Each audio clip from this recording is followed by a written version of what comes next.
lakes, beaches, winery tours, and geocaching. Welcome to Icenrye's Geocaching Videozine.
So welcome to episode 3 of Icenrye's Geocaching Videozine from the sunny Okanagan. I'm here on the shore of Okanagan Lake at the Okanagan Lake Provincial Park South Campsite. As a matter of fact, I'm at 49 degrees 40.939 north at 119 degrees 43.113 west if you want to know exactly where I am. GPS says so. So I'm down here to do some geocaching, some wine tours, and to hang out on the beaches and grab some sun. I'll be featuring caches in this episode from as far north as Vernon and all the way down south to Penticton and on both sides of the lake in Summerland and Naramata.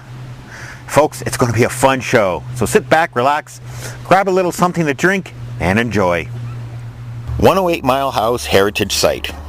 Your visit to the 108 Heritage Site will take you back to the good old days of the famous mile houses of the Caribou Wagon Road. The 105 Mile Roadhouse was originally located on DL 80 on the old Caribou Wagon Road. There are 10 other historical barns on the site, including a log Clydesdale barn, the largest log barn in Canada. The heritage site is located beside Highway 97, 13 kilometers north of 100 Mile House at 108 Lake and a BC government rest area. So this site is the location of a virtual cache, 108 Mile Ranch by Eroyd. Now, virtual caches, if you're new to this sport, are caches where there's actually no physical cache container. You record a log find by going to a designated spot and either taking your picture of yourself at the spot or recording pertinent information. In this case, the coordinates will take you to a house that has a sign on it, and you have to take information from that sign and email it to the cache owner to record a log find. So the benefit of virtual caches is that they don't require an actual physical cache container. Where this comes in handy is areas where you can't hide something. This is a lovely area that I'm standing in, but there's no trees, there's really no place to hide a physical cache. And the purpose of the cache is not so much to get here and find a little box full of stuff that you buy in a dollar store, it's to get you to the area, take the tour, and discover a little bit about history. So this cache here, the 108 Mile Ranch by Eroyd, is a lot of fun. Historical buildings, lots of things to see. You can take some tour, a couple museums on the site. You should check it out if you're ever in the area. So I'm now near the northern tip of Okanagan Lake in Kin Beach in Vernon, British Columbia. Kin Beach has lots to offer for the recreationalists. You have playgrounds for your children, there's a rather large kitchen shelter with wood stove, and of course a large beach area where you can sit back and enjoy the sun and work on your tan.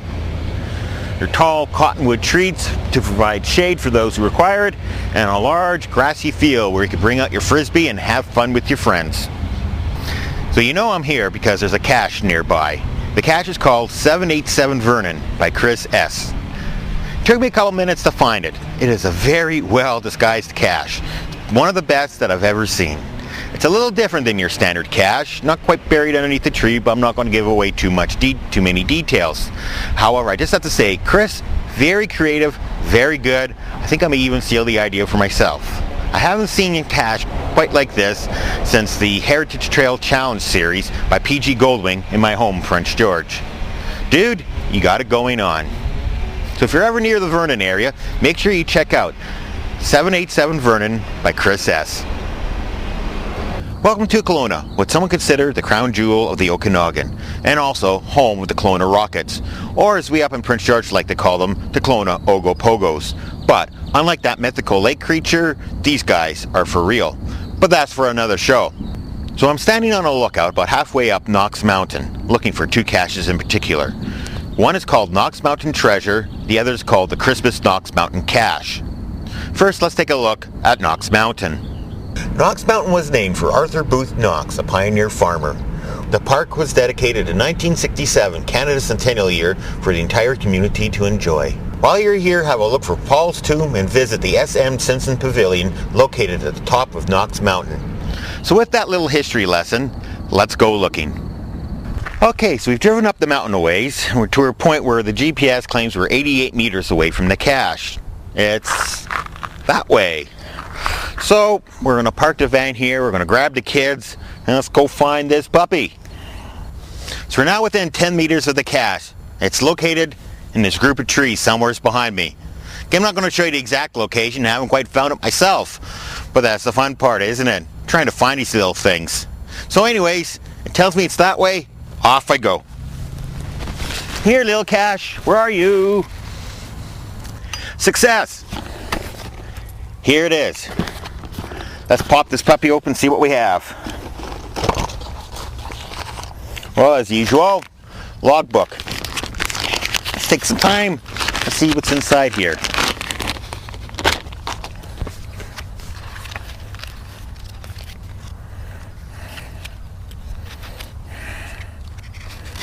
So the first entry says December 22nd, 2004.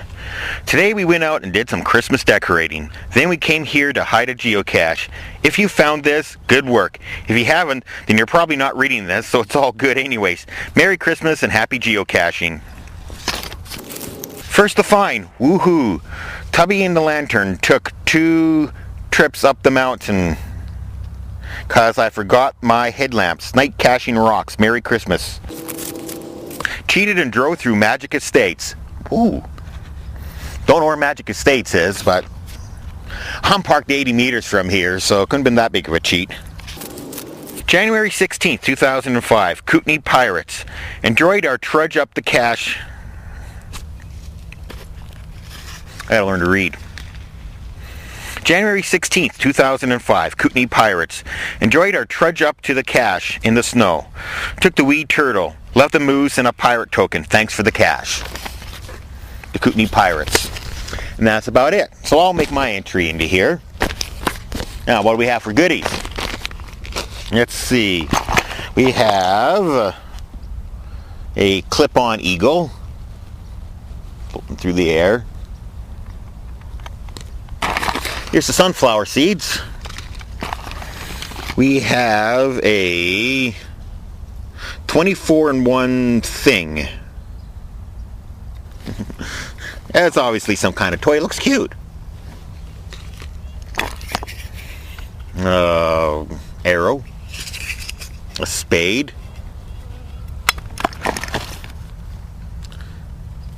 Your life with passion and power. Leadership Development Corporation. Some kind of CD, DVD or something. A jumping bean. A few other odds and ends, a golf ball, a whistle. All good to go.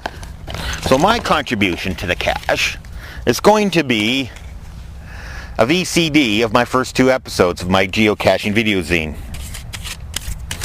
VCD, for those who don't know, is similar to a DVD. It's lesser quality, but it fits on a regular 700 megabyte CD. So it'll play in your home DVD player. There's no problem there. It's just that instead of paying dollars per disc, you pay mere pennies for a disc. You can get about an hour's worth of content on here. So, very rare, limited edition, Icenrye's Geocaching Videozine, episode 1 and 2 on VCD. So I'm going to throw that in, sign the logbook, hide it back. It was actually interestingly hidden. You're sort of looking around, and it was something just wasn't quite right about this one particular spot. And sure enough, that's where the cache was. And a lot of times when you're caching, that's what you're looking for. Something just isn't quite right. You know, for example, aspen trees that have pine cones. That seems to be a popular one, but I'll see if I can find one of those for you someday in a future episode. Okay, so I'm going to sign the logbook, wrap this back up, put it away, and we're going to carry on to our next cache. There are many more caches to be found here in the Kelowna area. There are parks throughout the city, and most of them have caches in them. So if you ever come up in Kelowna, punch Kelowna into the search engine and see what you can find. As for us, we're on our way down the road to see what else we can find in the sunny Okanagan. So welcome to Penticton, located on the southern tip of Okanagan Lake, bordering between Okanagan Lake and Skahad Lake. Presently located in the Penticton Rose Garden, where strangely enough, you got it, there's a cache located. Now this particular one is a micro, and it's a little magnetic thing, and it's in a very open public space. This brings me to the topic of muggles. For those new to the sport, a muggle is basically a geocacher's worst nightmare. But the only thing that's worse than a muggle is a bureaucrat, but that's another story. And generally what will happen is they'll see you, playing with the cache, putting the box away or something, and they'll think, oh my god, he's like stashing dope or something. And they may report it to the authorities, or they just go and claim it themselves and dispose of it. So generally muggles are bad. So some caches are in fairly open public places. You have to be really, really careful when you go to find them and look around and make sure there's nobody around. This one I actually found a couple days ago. I had to come here at like 9 o'clock at night because, well, it's a fairly popular place. But strangely, as I tape this, it's 10 after 1 on a Thursday afternoon and there's nobody here, which is kind of nice because I can stand here and talk about muggles and such. But anyways, back to our topic, geocaching. So since we're here in Penticton, we're going to be taking a look at a couple Penticton geocaches. First off is the Rose Garden, which I explained we've already found. The second is one called Penticton Surprise. And I've found it before. I'm going to take you back to where it is, or in the general area, to show you not quite all the surprise, but I want to show you an interesting feature of what's really neat here in Penticton. So anyways, enough babbling, let's go find a cache. This is Munson Mountain. At the top of the mountain, there's actually a lookout. It's quite a good view from up there. And if you're really interested, you can go around to the backside and find a cache called Penticton Surprise. Now, I was going to take the camera up there and show you the cache. However, I checked all the logs, and the cache owner specifies that he wants to keep what the surprise is an actual surprise. So I'm going to respect his wishes. I'm not going to show you this one, but it is really nice. It's something you have to see. So if you're ever in the Penticton area, it's a real easy cache. There's a trail that actually goes around the side of the mountain. Like you're just seeing a cliff behind me, and it goes straight up from there. But there's actually a nice trail that goes up around. It's a nice easy walk. Takes about 15-20 minutes to get there. And then coming down over on the back side of the hill, there's multiple viewpoints. You can take a look out over the Okanagan, the whole Okanagan Valley. So if you're ever in Penticton, that's one of the caches you have to look up. It's really nice. It's called Penticton Surprise. I'm overlooking the town of Naramata, standing near the tiny tunnel, part of the KVR Rails to Trail system. The KVR Trail system is being integrated with the Trans-Canada Trail system, a system of trails that they hope to connect from coast to coast. Why am I here? You should know by now, of course. There's a cache nearby. The name of the cache is, strangely enough, Tiny Tunnel Treasure. The cache is located 4 kilometers along the KVR Trail, starting near Naramata. Quick, easy hike, mostly gravel road. You can actually drive on the trail if you're so inclined. 4 kilometers in, fairly simple cache to find if you know where to look. I actually came down here last year in June. I couldn't find it, so I made the return trip, and hey, now I'm featuring it in this episode of the Geocaching Videozine.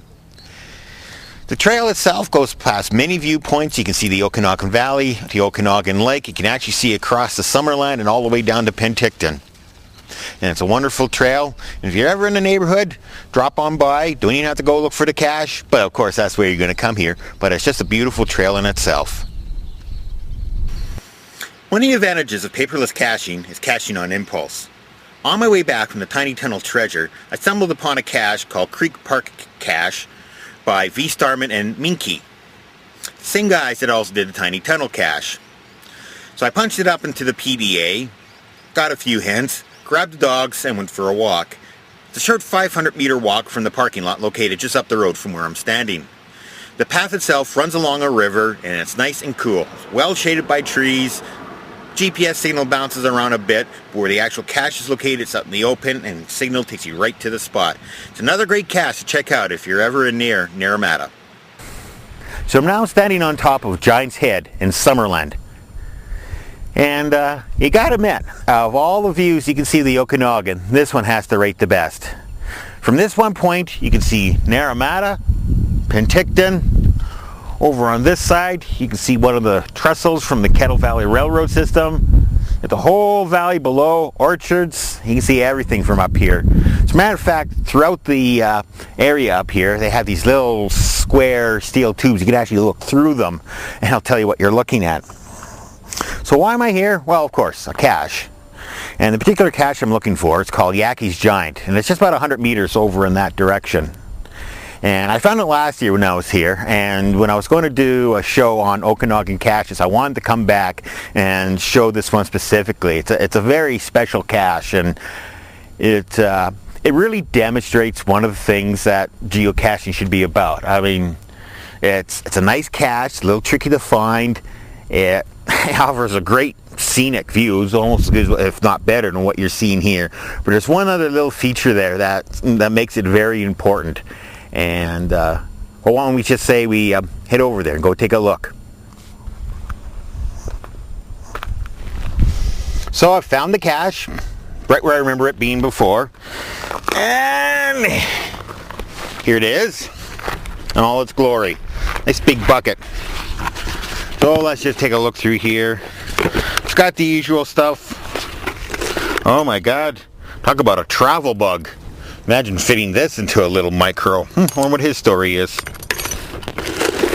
Anyways, some shells. There's a palm tree travel bug. Hello, this is your travel bug. Say hello, you're on TV. Wow. And as I'm dropping stuff on the ground, there's a giraffe. Oh no, that belongs to the stuffed animal there.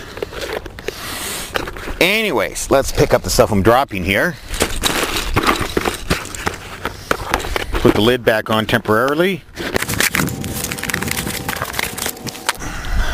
Okay, let's take a look at the logbook here. We sort of flip through here. Was last found June 8th. Hey, that's today. Birdman and Avalon. Anyways, if we go way back, let's see, it's June 8th, 2004. Icenrye. That's me. What a view. What a tribute to your friend. Took nothing, left nothing. I think I'll get a pizza. Thanks, Yaki. Icenrye. There's actually a pizza joint in Summerlin here called Yaki's Pizza. I don't know if it's the same guy or not. I haven't met him yet. But, hey, if it's you, man, you got the best pizza in town.